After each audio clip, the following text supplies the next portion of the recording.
Joshua Miller's car pulled into the community center parking lot on Christmas Eve, his 10-year-old son beside him, when his headlights revealed something that made his heart stop. 3 figures huddled against a brick wall in the freezing cold. What he thought was just shadows turned out to be something far more heartbreaking. A young mother and her twin daughters, 7 years old, trembling, desperate, and starving. "Please," the woman whispered when Josh approached, her voice breaking.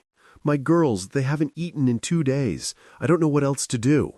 What Joshua discovered that night, when he saw that desperate mother trying to shield her freezing daughters from the bitter wind, would lead him down a path of shocking betrayals, hidden fraud, and a truth so stunning it would change all their lives forever. Before we continue, please tell us, where in the world are you tuning in from?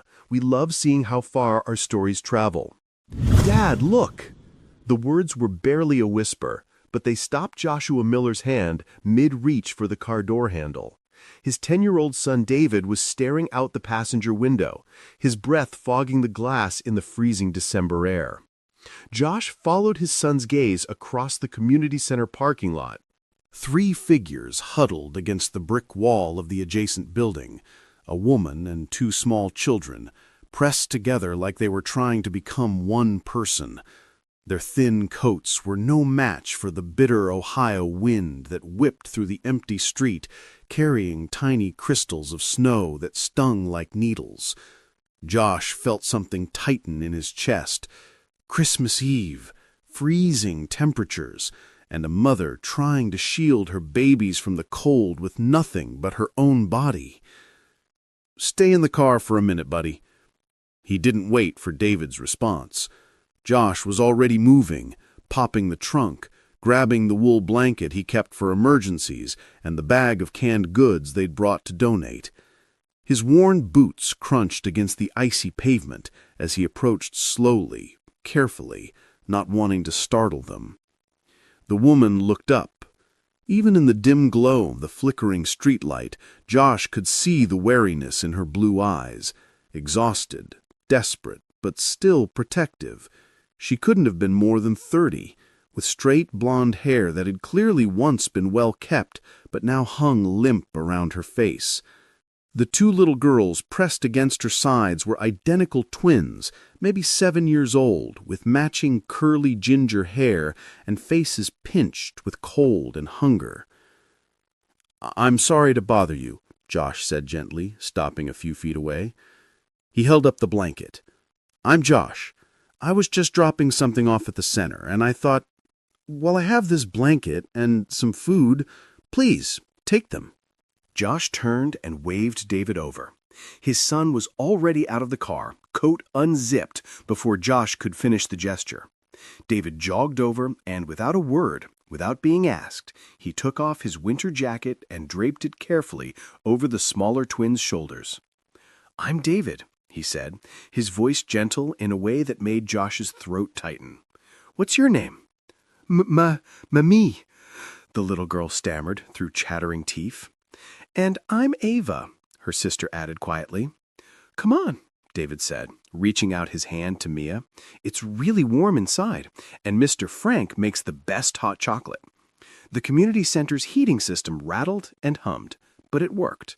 That was what mattered. Josh led them through the dimly lit hallway to the common room, where Frank, the elderly night supervisor who knew Josh from his regular donations, was adjusting a space heater in the corner.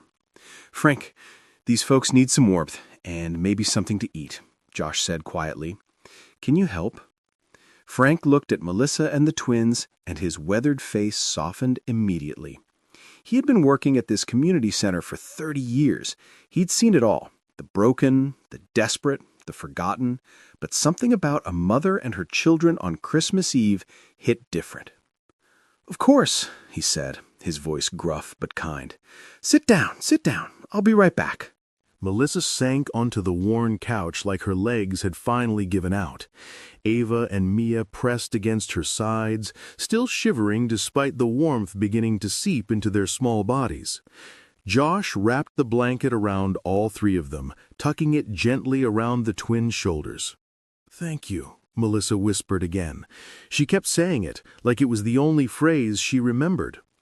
David sat cross-legged on the floor in front of the twins, pulling a quarter from his pocket.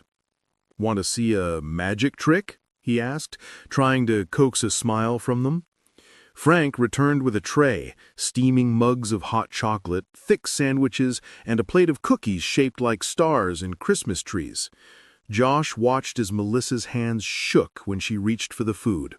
She handed sandwiches to Ava and Mia first, waiting until they'd taken their first bites before allowing herself even a sip of hot chocolate. The twins ate slowly at first, as if they weren't sure the food was real. Then hunger took over, and they ate with the desperate intensity of children who hadn't had a proper meal in days. Josh moved to a bench across the room with David, giving them space, but staying close enough to help if needed.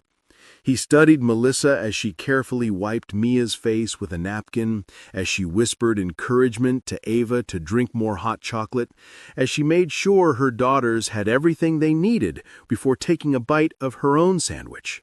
A mother, doing what mothers do, putting their children first, even when she was clearly starving herself. Josh felt memories stirring. 7 years ago, he'd been the one taking care of a child alone, learning on the fly, making mistakes, feeling like he was drowning every single day. David's voice pulled him back to the present. "Dad, can I show them the magic trick you taught me? The one with the disappearing coin?" "Go ahead, buddy." As David entertained the twins, Josh noticed something that made his stomach twist.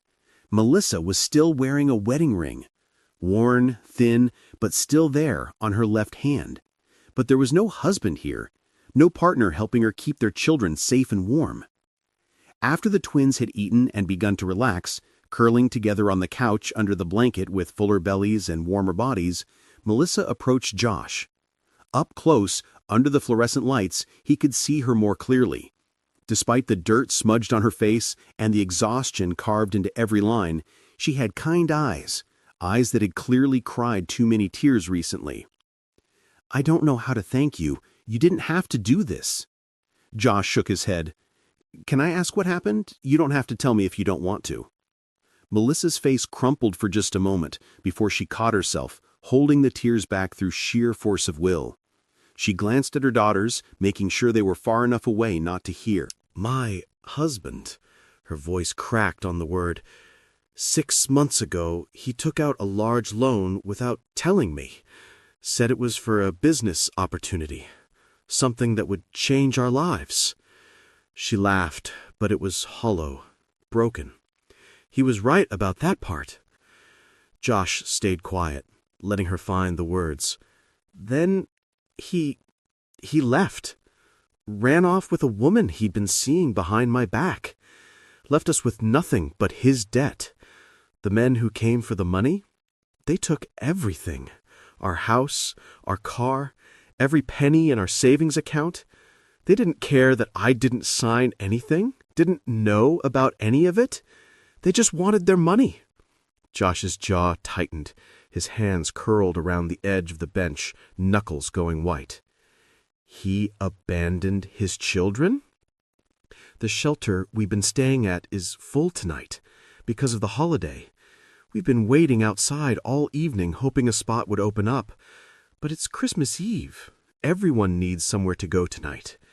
She looked at Josh then, really looked at him, and he saw something in her eyes that he recognized. Shame. The kind of shame that comes from feeling like you failed at the one job that matters most. "I've been applying for jobs everywhere, but no one wants to hire someone with no permanent address.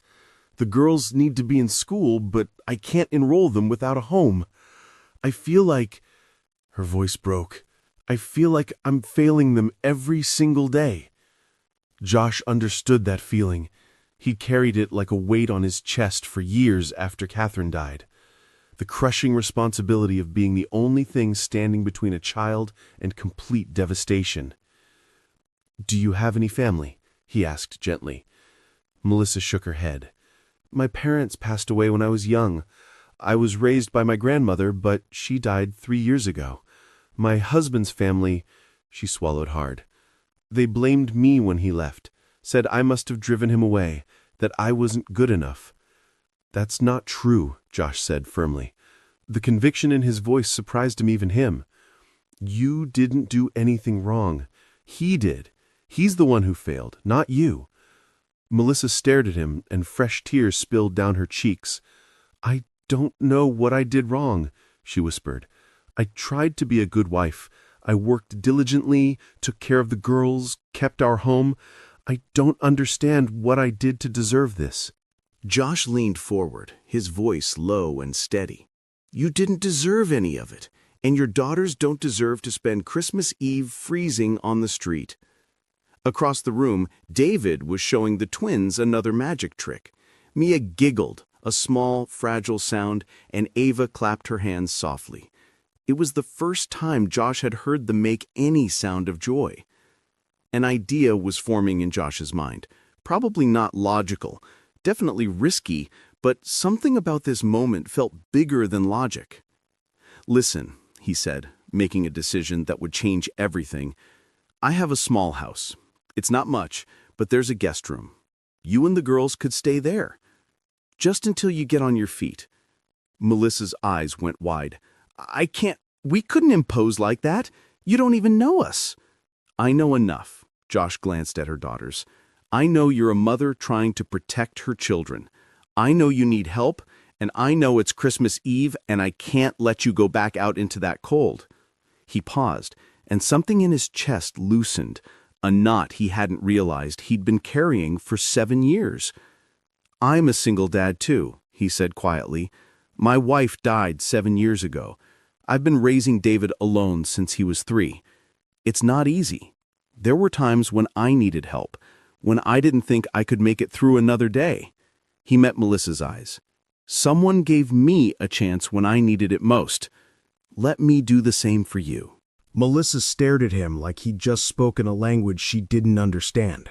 Why would you do this? We're strangers. Josh looked at David, who had both twins laughing now with his silly impressions. His son, who had lost his mother but never lost his kindness, who saw people hurting and wanted to help, because that's what Josh had taught him, even when Josh himself had been drowning in grief. Because it's the right thing to do, Josh said simply, and because nobody should be alone on Christmas. The drive to Josh's house was quiet. Melissa and the twins were crammed into the back seat with their meager belongings, 2 small backpacks containing a few changes of clothes and a worn stuffed owlie rabbit that Ava clutched like a lifeline. David sat in the front, occasionally turning around to whisper something to the twins that made them smile shyly. Josh's mind was racing. What was he thinking? He had a 10-year-old son, a barely their budget, at a house that was already too small for the 2 of them. Now he was bringing home 3 more people? But every time doubt crept in, he remembered Melissa's face in that moment before he'd approached, the way she'd pulled her daughters close, trying to shield them with a body that was already frozen and exhausted. The fierce, desperate love of a parent with nothing left to give except themselves. He knew that feeling. When Catherine had died, Josh had felt like his entire world had shattered into pieces too small to ever put back together. One moment she'd been laughing, playing with 3-year-old David in their backyard.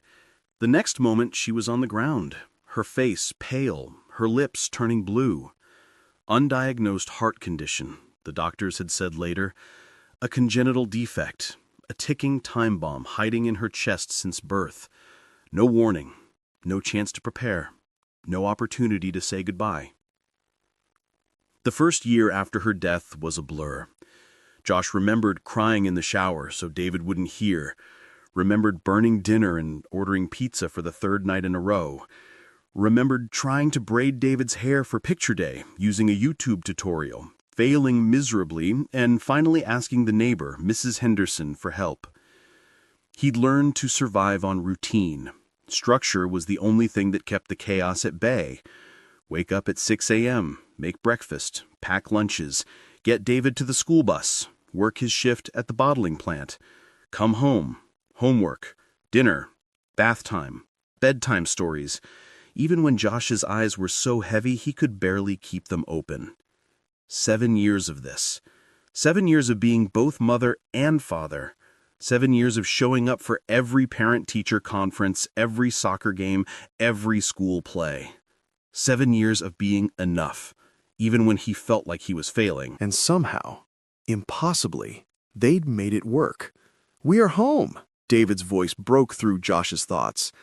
They were pulling up to the small rental house, a modest 2-bedroom with chipped paint and a front porch that sagged slightly on one side. It wasn't much, but it was home. Melissa stared at the house like it was a mansion.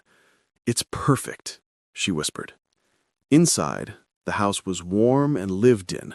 Worn furniture, scuffed floors, a Christmas tree in the corner decorated with handmade ornaments David had crafted in elementary school over the years. Nothing fancy, nothing impressive, but it was safe. "The guest room is here," Josh said, leading them down the narrow hallway. The small room had mostly been used for storage, boxes of Catherine's things he couldn't bear to throw away, old tax documents, David's outgrown clothes. "I'll clear out some space tonight. For now, David can sleep on the couch, and you and the girls can take his room." "No, please," Melissa protested.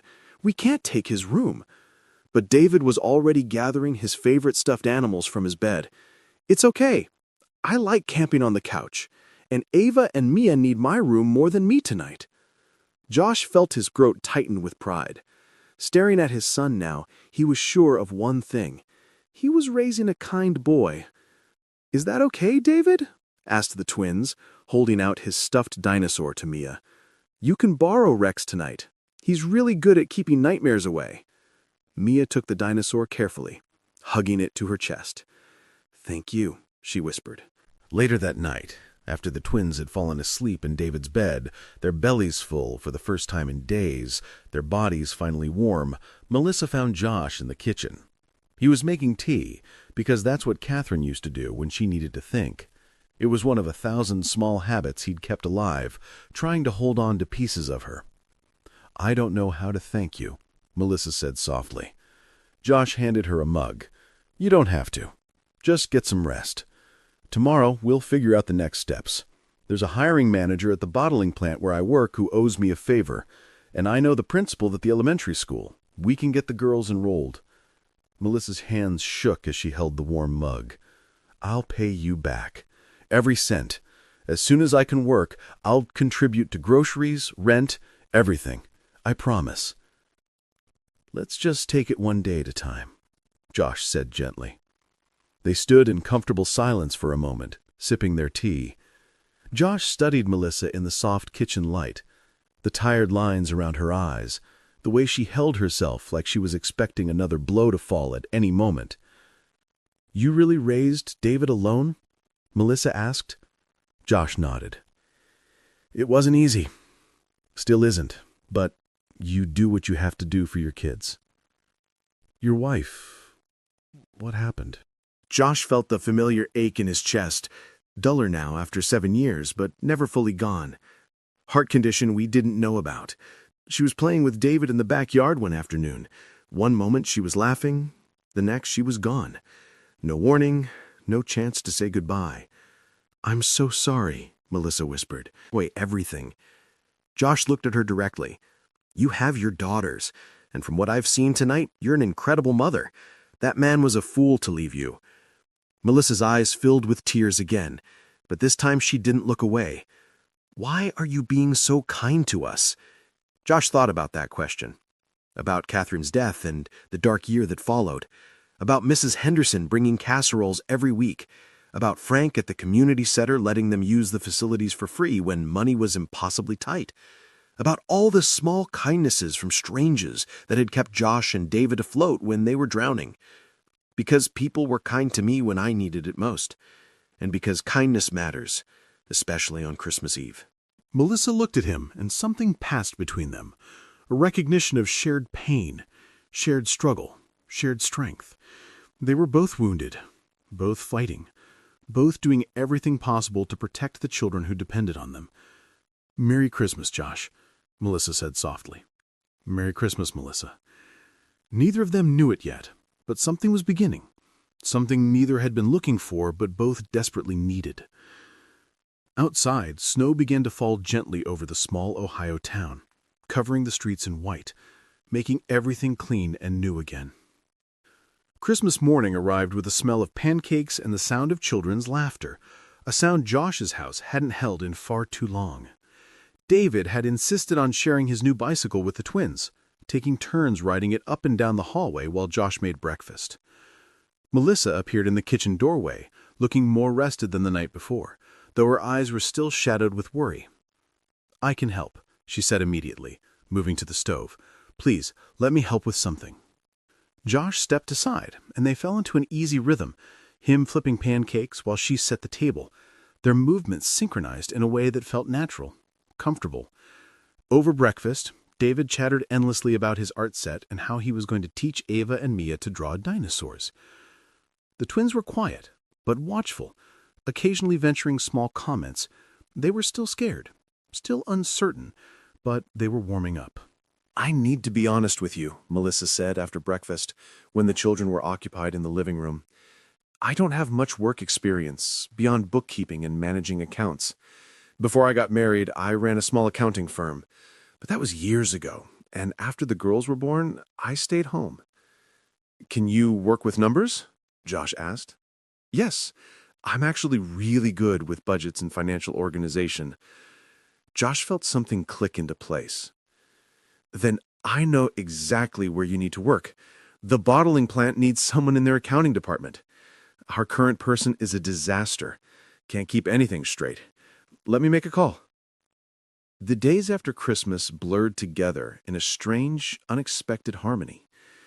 Josh called his hiring manager, a gruff man named Bernard, who owed Josh several favors after Josh had covered his shifts during a family emergency. Bernard agreed to interview Melissa. She got the job within the week. Melissa started in the accounting department, and within 2 weeks, she'd reorganized the entire filing system and caught 3 significant errors that had been costing the company money. Bernard pulled Josh aside one day at lunch. "Where did you find her? She's brilliant. Best hire we've made in years." Josh felt pride surge through him. Not the kind of pride you feel for yourself, but the deeper kind you feel when someone you care about succeeds. Wait, care about? Josh pushed the thought away, but it lingered. Melissa insisted on contributing to household expenses as soon as her first paycheck arrived. Josh tried to refuse, but she was stubborn. "You've already given us everything," she said firmly. "Please let me do this. Let me feel like I'm not just taking." So they worked out an arrangement. She covered groceries, Josh handled rent and utilities. They split the rest. The house began to feel different, fuller. The twins' laughter echoed through rooms that had been too quiet for too long.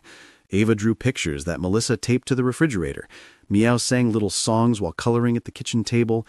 David thrived having siblings, teaching them games, showing them his favorite books, protecting them like a big brother. Family dinners became routine. Josh would cook while Melissa helped the kids with homework. They'd sit around the small table, talking about their days, making plans for the weekend. It felt natural, right. Josh caught himself watching Melissa sometimes. The way she laughed at David's terrible jokes, the way she bit her lip when concentrating on a budget spreadsheet, the way she tucked her hair behind her ear when she was nervous. One evening, they were washing dishes together after dinner. Josh washing, Melissa drying. Their hands brushed as she reached for a plate, and Josh felt electricity shoot up his arm. Melissa felt it too. He could tell by the way she froze, her breath catching. "Sorry," Josh mumbled. "It's okay," she said quietly. But the air between them had shifted, charged with something neither was quite ready to name. 2 months passed. Spring was beginning to push away winter's grip. Melissa and the twins had become permanent fixtures in Josh's life, in his home, in his routine, in his heart. One Saturday afternoon, Melissa was in the guest room organizing old paperwork, trying to rebuild her credit and make sense of the financial disaster her ex-husband had left behind. Josh was in the kitchen when he heard her sharp intake of breath. "Josh?" Her voice was strange. "Josh, I need to show you something." He found her sitting on the floor, surrounded by old documents, her hands trembling as she held a bank statement. "What is it?" he asked, kneeling beside her. "The loan," she said, her voice shaking. "The loan my husband supposedly took out.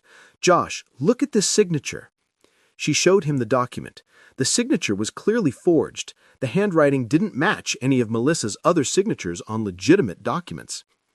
"He faked it," she whispered. "He committed fraud. I was never legally responsible for any of this debt." Josh's mind raced. The men who took your house, your savings? They weren't legitimate loan sharks. They were probably his friends, helping to cover his tracks, making it look real so he could take the money and run. Melissa's voice was growing stronger, anger replacing shock. "I have old text messages, bank statements showing suspicious transfers. I know where he is now. He's living 2 towns over. I saw it on social media before I had to sell my phone." Josh grabbed her shoulders gently. "We're going to fix this. But Melissa, this isn't just about money. This is fraud. I don't want lawyers and courts," Melissa interrupted, her eyes fierce. "I want to look him in the face.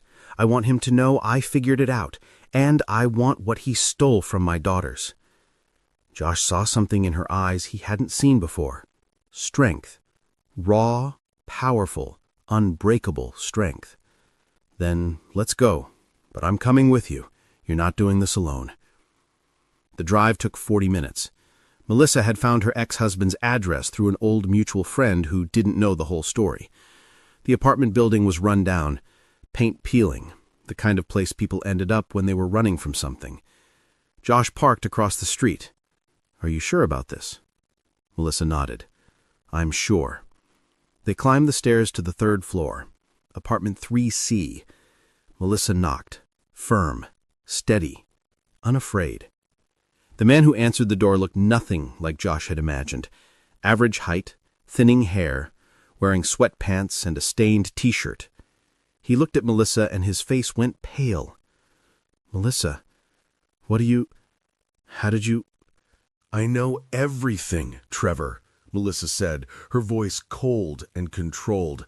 "The fake loan, the forged signature, your friends pretending to be collectors, the gambling debts you covered up by destroying your family." Trevor's mouth opened and closed like fish. I don't know what you're talking about." Melissa pulled out her folder of documents. "I have bank statements showing transfers to offshore accounts, text messages you forgot to delete, records of your gambling activity, and I have witnesses who will testify that you bragged about your plan." It was a bluff. She didn't have witnesses, but Trevor didn't know that. His face crumbled. "Melissa, please, I was desperate. The gambling got out of control and You destroyed your children's lives to cover your mistakes," Melissa said, her voice shaking now with barely controlled rage. "You made them homeless. You made them cold and hungry and scared. On Christmas Eve, Trevor. Your daughters were begging for food on Christmas Eve while you were living in this apartment, safe and warm." Trevor's eyes filled with tears, but they were selfish tears, tears of guilt and shame, not genuine remorse. Josh stepped forward, unable to stay silent any longer. "You're going to return every penny you stole. Whatever you have left, you're giving it back." "I don't have it all," Trevor whimpered. "I lost most of it gambling." "Then you'll give what you have," Melissa said firmly, "and you'll sign a legal document admitting to the fraud. Because if you don't, I'm taking everything I have to every person you know. Your family, your employer, your friends. I'll make sure everyone understands exactly what kind of man you are." Trevor looked between them. This woman he'd betrayed, and this stranger who stood beside her like a shield. He saw that he had no choice. "Fine," he whispered. I'll get what I have." They left the apartment 20 minutes later with a bank check for $30,000, not everything Trevor had stolen, but enough. And they had a signed confession, properly witnessed by a neighbor Trevor had called over. In the car, Melissa sat silently, staring at the check in her hands. Then, suddenly, she started laughing. Not the hollow laugh from before, but real laughter, deep and cathartic and free. "I can't believe that worked," she gasped between laughs. Josh found himself laughing too. "You were incredible in there. Fierce, powerful. I've never seen anything like it." Melissa's laughter faded, and she turned to look at Josh. Really look at him. "I couldn't have done it without you. Knowing you were there, that I wasn't alone." Josh pulled the car over to the side of the road, his heart pounding. "Melissa, I need to tell you something." "What is it?" "The truth that stunned me," he said, his voice rough with emotion. "It wasn't about the fraud or the money or what your ex-husband did. Then what was it? It was watching you stand there in that apartment, strong and fearless and brilliant. It was realizing I've been in love with you for weeks, maybe months." Josh reached for her hand. "It was understanding that I didn't save you. You saved yourself. But I also realized something else." "What?" Melissa whispered. "I need you. Not because you need saving, but because you make my life better. You make David's life better. You make our house feel like a home again." He took a shaky breath. "I don't want you to get your own place with that money. I want you to stay. I want us to be a family, a real family." Tears streamed down Melissa's face. "Josh, You don't have to answer now," he said quickly. "I just needed you to know.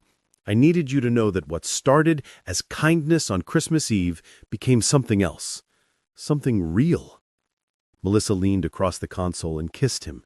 It was tentative at first, then deeper, filled with all the emotion they'd both been holding back for months. When they pulled apart, both were crying. "I love you too," Melissa whispered. "I've loved you since that night you made me tea and told me I wasn't failing my daughters, since you looked at me like I mattered, like I was worth something." "You're worth everything," Josh said fiercely. "Sometimes the person you need walks into your life exactly when you need them most." 2 years later, the community center was decorated with white flowers and twinkling lights. Josh stood at the front of the room, wearing a suit David had helped him pick out. His son stood beside him as best man, grinning widely. Frank, the elderly night supervisor who'd helped them that first night, stood in front of them, holding a small book. "Dearly beloved," he began, his gruff voice surprisingly tender. The doors at the back opened, and Melissa walked in. She wore a simple white dress, her blonde hair falling in soft waves around her shoulders. Ava and Mia walked ahead of her as flower girls, scattering petals and giggling softly. Josh's breath caught.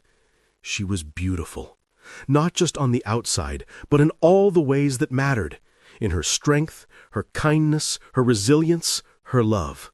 When Melissa reached him, she took his hands, and Josh saw tears shimmering in her eyes. "We're here today," Frank continued, "to celebrate the joining of two families who found each other when they needed it most, to celebrate the love that grew from kindness, to celebrate second chances and new beginnings." Josh barely heard the rest of the ceremony. He was lost in Melissa's eyes, in the weight of this moment, in the knowledge that somehow, against all odds, they'd found their way to each other. "I do," he said when prompted, his voice strong and certain. "I do," Melissa echoed, tears streaming down her face. "Then by the power vested in me, I now pronounce you husband and wife. You may kiss your bride." Josh pulled Melissa close and kissed her, as David, Ava, and Mia cheered. The small gathering of friends and co-workers applauded. Frank wiped his eyes with a handkerchief. That night, at their wedding reception, held in the same community center where they'd first met, Josh stood to give a toast. David handed him a glass, and Josh looked around at all the faces he loved. 2 years ago, he began, I thought I was just helping a stranger on Christmas Eve. I thought I was just doing the right thing, offering warmth and food and shelter to a mother and her children who needed it. He looked at Melissa, who was watching him with such love it made his chest ache. But the truth that stunned me wasn't about fraud or money or even justice. The truth was that the moment I saw Melissa protecting her daughters, I recognized something in her. I recognized myself. I recognized strength and love and determination. He paused, his voice growing thick with emotion. The truth was that in trying to help her, she helped me. She brought light back into a house that had been dark for too long. She gave David siblings. She gave me a reason to believe in love again. Josh raised his glass. The truth that stunned me was that sometimes broken things can be made more beautiful than they were before. That love finds you when you're busy being kind. That family isn't always about blood. It's about showing up day after day for the people who matter. Everyone raised their glasses. To Melissa, Josh said, to second chances, to finding home in the most unexpected places. To family, Melissa added softly. To family, everyone echoed. As the party continued around them, Josh pulled Melissa close, swaying gently to the music. David was teaching Ava and Mia how to do a silly dance, and their laughter filled the room. Thank you, Melissa whispered against Josh's chest. For what? For seeing me when I was invisible, for giving us a home when we had nowhere to go, for loving my daughters like they're your own. Josh tilted her chin up so he could see her face. Thank you for taking a chance on a stranger, for letting me into your life, for making our family complete. They kissed softly as snow began to fall outside, just like it had that first Christmas Eve. Josh thought about that night 2 years ago, about the 3 figures huddled against the cold, about the decision to offer help instead of looking away, about how one small act of kindness had transformed into something bigger than he'd ever imagined. Sometimes the greatest miracles come from the simplest choices. Sometimes saving someone else is exactly how you save yourself. And sometimes, on a frozen Christmas Eve, when you open your heart to a stranger, you find exactly what you've been missing all along. Friends, if this story touched your heart the way it touched mine, if it reminded you of the power we all have to change someone's life with a simple act of kindness, please, don't just watch and walk away. Hit that subscribe button and join our Soul Lift Stories family for more stories that restore your faith in humanity. Share this story with someone who needs to remember that kindness is never wasted.